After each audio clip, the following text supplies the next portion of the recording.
Hello ସାଙ୍ଗମାନେ, ତୁମମାନଙ୍କୁ ବହୁତ ବହୁତ ସ୍ୱାଗତ ଆମର ପ୍ରଥମ ଭିଡ଼ିଓକୁ। ଆଜିର ଭିଡ଼ିଓରେ ଆମେ ଗୋଟିଏ ଛୋଟ ଗଣିତକୁ ସମାଧାନ କରିବା। ଦେଖନ୍ତୁ ସାଙ୍ଗମାନେ, ଆପଣମାନଙ୍କୁ ଯଦି କେହି ପଚାରେ 1 କିଲୋ ଚାଉଳର ମୂଲ୍ୟ 77 ଟଙ୍କା, ତେବେ 80 ଗ୍ରାମ ଚାଉଳର ମୂଲ୍ୟ କେତେ? ତେବେ ତୁମେ କିପରି କରିବ?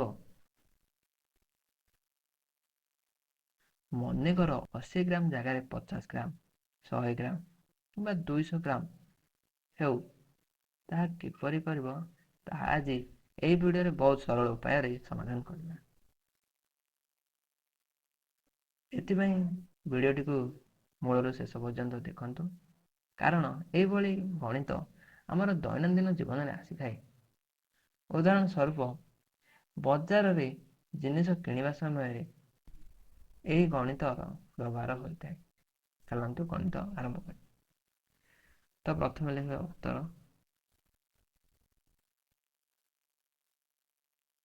1 କେଜି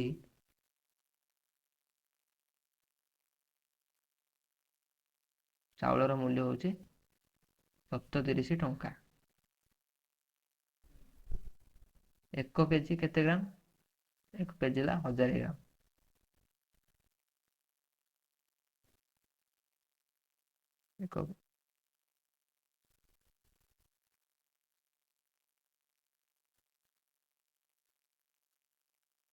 ଏକ 1000 ଗ୍ରାମ ଇକ୍ୱାଲ୍ ଟୁ 77 ଟଙ୍କା। ତେବେ ଆମେ ପ୍ରଥମେ 1 ଗ୍ରାମର ମୂଲ୍ୟ କାଢ଼ିବା। 1 ଗ୍ରାମର ମୂଲ୍ୟ କାଢ଼ିବା ପାଇଁ ଆମକୁ 77 ସହ 1000କୁ ହରଣ କରିବା। ଏହାକୁ ହରଣ କରିବା ଦ୍ୱାରା 1 ଗ୍ରାମର ମୂଲ୍ୟ ଆସିବ 0.037। 1 ଗ୍ରାମର ମୂଲ୍ୟ ଆସିଗଲା। ଏବେ ଆମେ 80 ଗ୍ରାମର ମୂଲ୍ୟ କାଢ଼ିବା।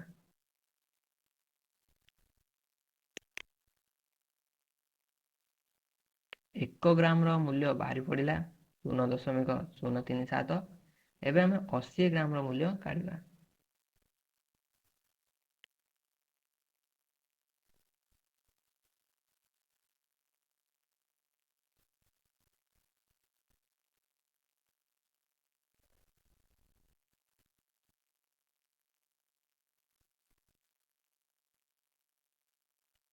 ଏହାକୁ ଆମେ ଗୁଣନ କରିବା ଦ୍ୱାରା ଏହା ବାହାରିବ 2.96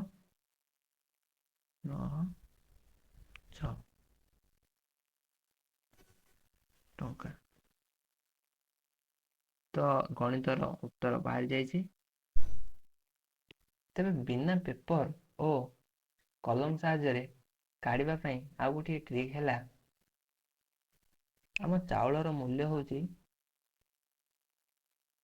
77 ଟଙ୍କା। ଆମେ 100 ଗ୍ରାମ ଚାଉଳର ମୂଲ୍ୟ କାଢ଼ିବା ପାଇଁ 77 ର ଗୋଟେ ସଂଖ୍ୟା ଛାଡ଼ିକି ଦଶମିକ ଲଗାଇଦେବା।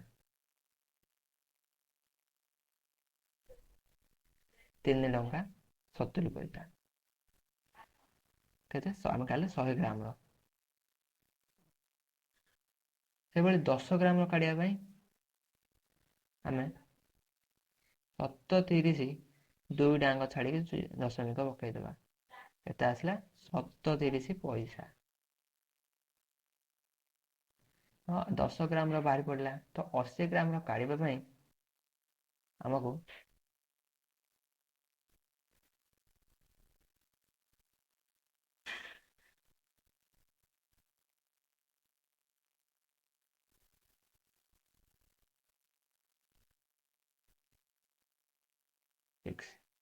ତ ଏଇଭଳି ଆମେ ସହଜରେ ଗଣିତର ହିସାବ କରିପାରିବୁ।